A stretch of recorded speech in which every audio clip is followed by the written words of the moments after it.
Here is the video of my fourth playthrough of Shadow of the Erdtree using my Griffith character, specializing in Arcane and then quality with dexterity and strength. Stats we have are 60 vigor, 21 mind, 27 endurance, which we'll talk about a bit later. I think that's a little low, so I have some thoughts about the stat spread on this one. 40 strength, which is 60 when you're two-handing, 55 dexterity, which gets up to 60 using Millicent's prosthesis, which I almost always do using dex weapons, 15 faith for buffs, and 52 arcane, which gets up to 60 wearing this mask that I'm wearing, the silver tier mask, a pretty decent arcane buff. So first thing I did in the DLC was run and get the Bloodfiend's arm, which is this amazing hammer, looks like a chicken leg I'm holding, and also the two-handed sword talisman, and just smash some things with it. You'll see fighting these golems. The poise damage is insane. The damage is insane. The blood buildup, the hemorrhage, whatever it's called, is insane. It's just a really fun weapon, and you'll see I used this a lot in this playthrough. Just as a general note, I think Strength Faith is probably had the most fun in this DLC, but Strength Arcane is a close second. There's a lot of fun new weapons for Strength Arcane, and I'm thinking about doing a video soon just on sort of all the different setups I have for all my 4 different characters. This is now my 4th and last character. I have more that I'm working on, but these are my 4 kind of complete characters, because the DLC added a lot of really fun new weapons and stuff for Strength Arcane, Dex Arcane.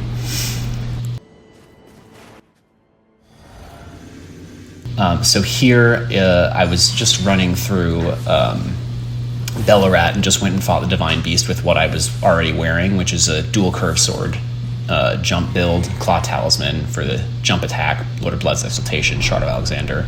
It would have been good with consecutive attack buffs like Millicent's prosthesis or the winged sword insignia, but I just didn't have them on. I kind of was just expecting, frankly, I was expecting this fight to be a little bit harder.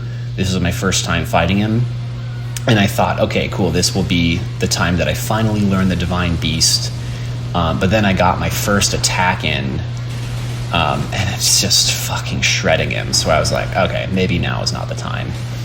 So I ended up just doing this fight. I still don't really know his moveset. Like, for instance, right here, after that dive thing he does, I always forget that he does this circle breath attack. So I get hit by that 2 or 3 times during this fight, I think. He's already in phase 2. I've barely even, like maneuvered anything. These Beastman's curved swords just hit so hard with decent strength and pretty high arcane for the bleed buildup. So there's that dive bomb attack that I once again forgot is followed by the circle-y breath AoE attack. So I don't know if and when I'm ever going to learn the Divine Beast. I think he's a really cool looking boss. He deserves to be learned, but I just haven't. You know, you can kind of just react well enough and all my characters do enough damage. I specifically fought him early in this one. I think I was Erdtree level like 6 or 7. I thought that I wanted to finally learn him, have fun with it. Thought this would be really hard, and it just didn't turn out to be. I think that this character is my strongest, frankly. I think that Arcane is the best the best damage stat in the game, because bleed is just so broken. It takes away large percentage chunks of your enemy's HP, and so even when you're under, I'm not under leveled, but I'm under fragmented, even when you're outclassed by enemies, weapons that deal lots of bleed, like curved swords, when you jump they get 4 hits, so they're just racking up so much hemorrhage buildup. They just make everything easy. So it's really hard to say that anything could possibly be better than Arcane. I have Royal Knight's Resolve on these curved swords. It's kind of hard to buff both mid-fight. You need a big window to feel comfortable switching to your left hand, so I was just buffing the right hand, and it was doing enough damage. I think I get him here. Yeah, pretty easy fight. I'll learn him one day. He's a cool boss. He's worth it. Next up, this one is also my first try. This, Arcane is just so crazy. I wanted to try this new weapon from the DLC, Mesmer's Soldier Spear. I had it in Blood Affinity with Cragblade. It just hits so hard, and you'll see that, again, I was not prepared for how fast this fight was going to be. I really like its charging R2. It gets a couple consecutive attacks, and then its charged R2 is, watch, so strong. It's a double hit, so it gets all that extra bleed buildup, does a lot of poise damage already at her phase transition and get her riposte. So I'm thinking, damn, this fight is over so fast. I think I had, 5 hits on her total, so I was not expecting that to happen. That was amazing. I didn't end up using, I wasn't even wearing the Arcane mask. It was just a very easy fight. Spirit Talisman boosts it. This is the fight, man. I really like this boss, and using a Colossal Sword against him. Here I'm using a new DLC weapon, the Ancient Meteoric Ore Greatsword. I once again wore the Silver Tier mask for the Arcane boost because this Greatsword scales with Arcane. I had to use the Great Jar's Arsenal because my endurance was a little low, 27, so I wasn't able to medium roll unless I was using the Great Jar's Arsenal. But in any case, this was a really fun fight. I've been practicing this guy. I practiced him a lot on my Strength Intelligence run, and I practiced him a bit on this one too. I really want to no-hit him. I didn't quite. And actually the reason why I didn't this time is because the first time I got hit was because I ran out of stamina. And so I couldn't roll. And once you get hit once, like, you're off rhythm, and then you just kind of don't really care. But I think I could do it. This double slam down move gives me the time for a tap R2. Lots of decently easy dodges here, and I kept trying to follow up with a roll R1 and often was missing it. Like right there, he's just out of my reach. I think this would have been, like, those kinds of situations would have been the right time to use the Ash of War White Light charge, because it's got a huge gap closing effect. I used it at one point at the wrong time. But just so you can, like, right there, I think I probably could have used White Light Charge. I think it would have given me enough time to recover and dodge his next attack. But I just wasn't really utilizing it much in this fight. There's the double slam, gives me time for a tap R2. I really love these kinds of fights where you get to learn the bosses decently well, you know your punish windows pretty well, and you just chip right there. That's where I ran out of stamina, and so my R2 happened a little bit late, and I didn't recover in time to dodge that attack, and so it just threw me off. I get a couple more hits. Otherwise, just kind of a slow fight. I went against this guy with my lowest scatty level I've ever used on him, because, again, this run through I was trying to make things more challenging, but I really shouldn't have done that with my Arcane character. Pretty annoying there. Missed the charged R2 just because I was locked on and yet somehow still was facing the wrong way. So that's a big damage miss. But anyway, like I was saying, fought him on my lowest scatty level so far because I wanted it to be this kind of long, slow chip away fight, which is a kind of fight I really like. That right there was the Ash of War. It covers a lot of ground. It sort of launches you forward. I really like it on this weapon. It's not the most useful in most boss fights because it locks you up for a good amount of time, but the gap closing I think is worth it. It just, I think gap closing is the most underrated mechanic in the game. I think it's so useful because I personally am, until I get really good at a certain boss, I'm kind of a panic player. I like to be at more of like a comfortable mid-range. And then I like to be really hugging close to bosses, at least until I've learned them. So having a gap closing Ash like White Light Charge, or like Giant Hunt, or the new one Flame Skewer, lots of examples. But anything that either gives you a mid-range option like Stormblade, or just gap closes like Giant Hunt, I really love it. Just really works with my kind of playstyle where I like to stay kind of mid-distance from enemies. So you'll see, decently long fight. This is probably my longest fight of the video. Just chipping away, nothing really else to say. You just know his moves. He has a fast third attack, and he also has a slow third attack, but what's useful about this guy is you can dodge the fast third attack with a roll right after the second attack, or you can dodge the slow third attack with a double roll. There's enough time right there. I double rolled, so you can do the first roll, which would have dodged his fast third attack, and if he ends up choosing the slow third attack, then you're okay. You can just do a second roll and you're not like stuck. I really like that kind of boss design. because it's impossible to know. It's maybe not impossible, I just am not looking closely enough, but it's hard to know which one he's going to do. Kept getting hit by that, a little annoying, but I'm about to get him, so it wasn't too bad. One more hit. I think I get him with a roll R1 here. Yeah, great weapon, really cool looking. I love the look of it, love the Ash of War. I don't love the Colossal moveset, but I like that it has a pokey R2.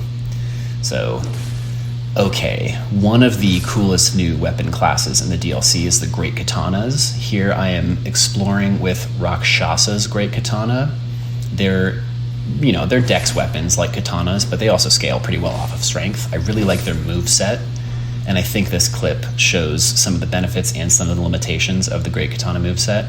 They have a poke, and they have a slash, and they're really good at taking out single enemies and groups. They're actually kind of bad at taking out small enemies like this. You'll see soon there's a couple guys that I miss, which is kind of annoying, just because they go under my katana.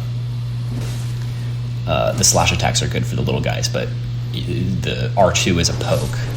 Look at that. I mean, that is so sick. That was the Ash of War right there. It's called Weed Cutter.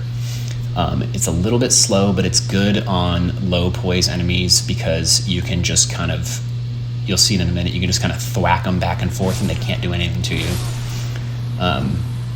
This right here is where the moveset is kind of limited. You can see some of the problems when he gets into the poking. He actually misses the little guys that are just underneath the attack range, so not ideal. But here I use the Ash of War and just kind of thwack this guy to death. And I decided, I think I get a bleed too. I think the last hit he bleeds. Yeah, right there. Really cool. He couldn't do anything, so it was really great for exploring the Shadow Keep and taking those guys out. I wanted to use this same build against Mesmer, but first I went to fight Gaius, and for Gaius I used my old faithful Stormblade. I put it on the Milady in Quality Affinity, and I actually forgot to equip the Enraged Divine Beast Talisman, which would have made Stormblade stronger, but I was using the Dragon Crest Great Shield, which is helpful for physical damage, which I take a lot of against Gaius because I can't really reliably evade his charge attack. And I can dodge most of his stuff, but it's helpful to have the Dragon Crest Great Shield, but that would be doing more damage with Enraged Divine Beast, and so the fight would have been over sooner. But Gaius is another one that I'm pretty sure I'm capable of no-hitting. I know all of his moves, I just, I don't always nail it. The Milady is such a great weapon, a new DLC weapon. I'm using Bloodflame Blade, so it's like all red, looks like a lightsaber.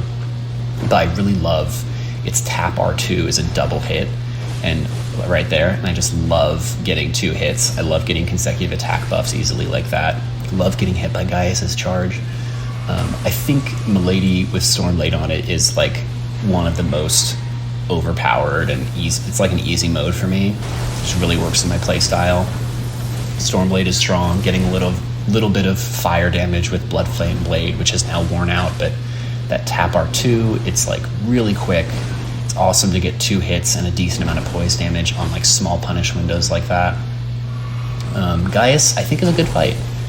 I don't hate Gaius anymore. I like him, which is a theme here. I have Stockholm Syndrome for all these bosses, but I figured out how to dodge that one pretty reliably. Hit him with a tap R2. Lots of those, lots of double hits, dodge out of the way. Milady has such quick recovery windows that you can get 2 hits and then run away. Got a riposte, stunned him, stabbed his little boar's eye and a couple Stormblades, and he's down. Decent fight, not perfect, not exactly cinematic, but that's exactly what you want against Gaius, is just a reliable kind of fight. I don't have, a great strategy for him otherwise. Here, Mesmer was a little bit harder than he needed to be because I was really convinced that I wanted to make Rakshasa's Great Katana work, but it just isn't really right for this fight because Mesmer, you can't thwack him around like you can his fire soldiers, his fire knights. So I was pretty reliant on the Ash of War, which is decent for the huge punish windows like that first one, but it's not great for other situations. Like right there, he's already recovered, and I got a little lucky that he didn't attack me there. But I will be trading damage a lot in this fight because the Great Katana's double slash kind of move called Weed Cutter just is too slow. A little bit too slow for a fast guy like Mesmer. It's good if I haven't used it against like Millennia, but I bet you can just thwack her around because she's got really low poise. Mesmer isn't quite as easy as Millennia. Wow, can't believe I just said that. Jesus. Mesmer isn't quite as easy to thwack around as Millennia. He is, I think, a lot easier than Millennia, just as a whole. So I think that I would rather, in similar situations, I think that Rivers of Blood is just a better option than Rakshasa's Great Katana. I know Rakshasa's does more damage, but Rivers of Blood, I think, has a similar enough Ash and does more bleed damage and has similar, if not better, range. Another option would be the Nagakiba with Double Slash. I think I prefer those options to Rakshasa's. As fun as Weed Cutter is for exploration, I think it's not a great boss weapon. At least it wasn't for Mesmer. There might be applications. But like, it'd be terrible against, like, say, like Godfrey. Be terrible against, you know, any of the more like colossal bosses. Be terrible against Promise Consort, but everything's terrible against Promise Consort, so yeah, I'm glad I ultimately, you know, stuck with it and pulled out the win. But I think in the future I'm just going to use Rivers of Blood and its Ash of War Corpse Piler for any similar situations where Rakshasas would work. As cool as Great Katanas are, it's more of an exploration weapon for me, not a boss fight weapon. But got Mesmer. Wasn't too tough of a fight. It took me longer than it should have. I had a pretty lucky fight here, but okay. Coming up is Midra. This one is crazy. That's all I really have to say. Used Cragblade on it for more damage and poise damage. And here is another situation where I wish I had more endurance because I needed to use Great Jar's Arsenal, but because you'll see the strategy I was using against Midra is really like a stance break strategy, would have been perfect to use Blade of Mercy, but I dropped that off instead and used Great Jar's Arsenal and Axe Talisman and the others that you saw. But watch this fight. I barely even want to say anything. A double charged heavy is enough to stance break him with Cragblade on. And then from here on out, it's basically scripted. Because the bleeds knock him out of his animation, and this weapon has so much bleed that it's causing him to bleed like every other hit. And just stunning him and getting bleeds and just double charged heavies, and he's just out. Like, I think this fight took 40 seconds. Which is a shame because I actually really like Midra, but it's also really fun to beat up on these guys. So funnily enough, in this video I have the Putrescent Knight fight, which I really love because it's this kind of long, slow chip away fight. Then I have this Midra fight that I also really love because it's like just dominate the guys. And we'll see that build come back later. So Ramina, this is the first time I fought her more than once. I tried a weird setup the first time, so I went with just another kind of old faithful, which is the Zweihander in Quality Affinity with Bloodflame Blade on it and using the Giant Hunt Ash of War and basically going for like a stance break build because 2 Giant Hunts and she's stunned. Another situation where I would have liked to use Blade of Mercy, but I didn't have the equip load for it. So got her stunned pretty quickly. 2 Giant Hunts, which has that gap closing move that I really like, the mechanic, whatever you want to call it. I love being able to close the gap with an Ash of War. Moved her into phase 2 already, wasn't expecting it quite that quickly, so I got caught in the AoE, and then I think here I roll into the butterfly explosions, which is pretty dumb, but I don't really take Ramina that seriously, so I still haven't learned her, and you don't really need to learn anyone when you can just poise break them, which isn't going to be a strategy I can use, all the way up through like New Game +7 or anything, but this guy's still in New Game, so it's, it's really kind of a joke. I didn't really need to wear the Silver Tier helm, Silver Tier mask for the +8 Arcane, because I'm not using any Arcane scaling on this. It's in Quality Affinity, which scales off Strength and Dex, but I just forgot to take it off. And yeah, picked up my runes.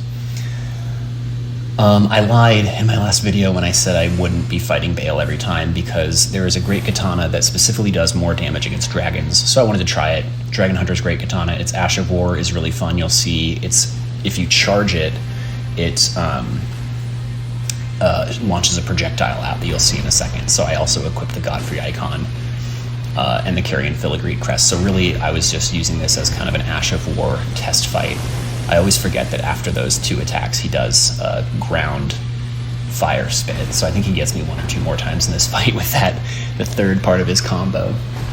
But yeah, this is a decent katana. I pretty much would only use it in this kind of circumstance. Otherwise, I probably would have done, this would have been like the exact same fight, but then instead of this, that Ash of War, it would have just been Stormblade or something, because that gives me a little bit of range. And I need kind of a ranged option. This guy in particular, Bale, he scares me. So I'm not even close to him. There he is, spitting fire down on me again that I forgot he was going to do. So I don't like getting in close to him because he just scares the shit out of me, and I can't really read his combos when I'm in too close. So I need kind of a ranged option. And, Dragon Hunter's Great Katana is a good option. Stormblade's a good option. Sacred Blade might be a good option, although that FP cost might be a little too heavy. Just like a spammable ranged thing is what I needed. So decent damage too. 2800. If the katana connects like it does here, it's closer to 4000, 3500. So yeah, and I am not great at Bale, as I've mentioned in previous videos. Big enemies, I struggle with the camera, I struggle with positioning. I'm just not the best player against big enemies, or in general. So just kind of chipping away with the Dragon Hunter's Great Katana. I'll just be quiet for a little bit and let the fight play out, because I don't have much more interesting stuff to say. I just wanted to try out this Ash.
There we go.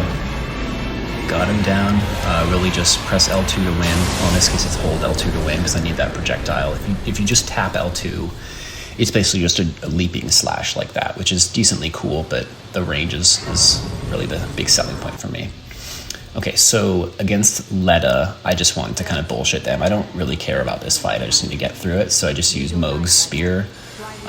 And really I just used the Ash of War to be more specific, and I buffed the Ash of War, so flame, blood, anything I can use to buff those damage types is what I used, including arcane buffs and the like. So you'll see one cast of the Ash of War kills the first guy. I think I also get the second guy in one cast, and I didn't really care about taking damage. I know I complained about that a lot with the Starscourge Greatsword that I used on my Dalinar character, but that's because in the Starscourge Greatsword, it doesn't do nearly as much damage. I mean, I'm one-shotting these NPCs, which is just insane. One weakness that I had in this fight is, you'll see in a second, the Ash of War on Leda's sword, if it connects with you, it debuffs you, right? Like it did right there. So I no longer have my physic applying to me, so it's not doing as much damage anymore. I still have my talismans, obviously, but I don't think I would have been able to one-shot her if I still had the physic applied, but I got close enough. Wasn't really worried about this fight, just wanted to get it over with, and you can get almost any fight over with using Mohgwyn's Sacred Spear, because the Ash is just absolutely insane. I used it against Jory as well, and it did like 20,000 damage, just nuts. So, a funny theme that I'm discovering is whatever I use in my Midra fight tends to be what I use in my Promised Consort fight, and so I use pretty much the exact same build, and I didn't even bother going with the defensive physics. I just use the charge attack and the stance breaking tier, because I was finding, as I was fighting the consort more and more, the more aggressive I was, the better my luck was. I kind of made my own luck, because you can stance break him with 2 charged heavies of the Bloodfiend's Arm when you have the stance breaking tier active, and Cragblade on. And that, I mean, changes the game. Another really cool thing is right there, if you, at the end of a charged heavy, if he does his double slash move, which is basically undodgeable, you're against the ground enough that he doesn't actually hit you with it. So that's pretty much the only way I've ever dodged the double slash. I didn't take the riposte there. I instead did another charged heavy, because usually I was able to start phase 2 with a charged heavy and stance break him immediately. But I got some bad luck, and I thought this would be a fun thing to do, is count my luck on phase 2. And he didn't start off with his AoE attack, so I couldn't stance break him. He just jumped away from me. But luckily, I got paid back almost immediately with that Phantom Slash move, which gave me time to heal. And then he did the double slash, which is always bad luck. So I made this little counter to show you what kind of luck I need to beat the consort. It's always good luck when he does a grab, because those are really easy to dodge, and gives you a decent punish window. So I got a couple charged R2s, got a riposte. This is, neither good nor bad luck. Although you will see I fucked up the dodge, so that kind of screwed me over a little bit. But yeah, I mean, the Bloodfiend's Arm charged R2 build, this is one of the... I mean, the Star Fist is still the easiest way I've ever fought him, but this is a close second, definitely. Already got into his Meteor. I'm like falling behind on my narration because this fight happened so fast, because the Bloodfiend Arm is so fast. I finally got a chance to reapply Cragblade in the second phase. He was really aggressive to me in the second phase. So that, I think, changed the way this fight went. I could have gotten some more stuns, I think, and a lot more damage if I had Cragblade on. More good luck, but I was out of stamina, so I couldn't roll away from the grab. I didn't count that as bad luck, because that's just bad stats decisions. I think I'm going to respec and find a couple more points to put into endurance. Maybe I could use less mind, because running out of stamina screwed me on the Consort Radon fight and the Putrescent Knight fight more than once. There, I got into the double slash because I was at the end of a charged R2, so I've got him. It rules. This was a good fight. Oh, one last piece of good luck. He can hit me with a lot of attacks when I'm in that long recovery from the charged R2, but one of the only attacks he does that gives me enough time to recover after a charged R2 is that really long, slow double swipe that he does, that he just did there. So I counted that as another piece of good luck, and I don't have any shame about needing a 5-to-2 good to bad luck ratio to beat the Promised Consort, because he is such a tough fight. I need luck. I'm not great. I don't nail all the dodges. I need to get lucky, but I don't need to get that lucky. I just need a little bit more than twice as much good luck as bad luck, which happens. This only took me maybe like an hour and a half. So great fight, great time through the DLC. I'm going to make a build video showing all the different setups, because there's so many cool DLC weapons that came out for Strength Arcane. So